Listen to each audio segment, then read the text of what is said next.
Setelah Jawa Tengah mengatakan mundur untuk menjadi tuan rumah Pekan Olahraga Nasional Remaja 2017 karena keterbatasan anggaran untuk penyelenggaraan PON Remaja, berdampak dengan terbukanya Sumatera Selatan untuk menjadi tuan rumah.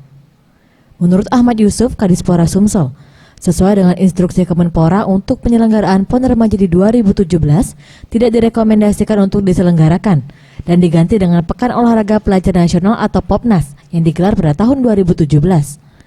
Hal ini dilakukan untuk efisiensi anggaran pelaksanaan, dan Sumsel menawarkan diri dan siap menjadi tuan rumah untuk melaksanakannya, mengingat infrastruktur penunjang olahraga di Sumsel terbilang cukup baik.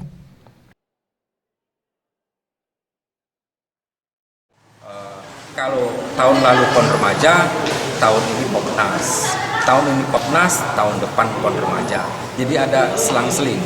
Selang-seling tidak berbarengan antara PON Remaja sama POPNAS. Nah, inilah yang kami dapat, sehingga kami tetap mengacu kepada apa yang disampaikan oleh Kemenpora. Itu Kemenpora belum merekomendasi untuk kegiatan PON Remaja, bukan membatalkan, tapi tidak merekomendasi.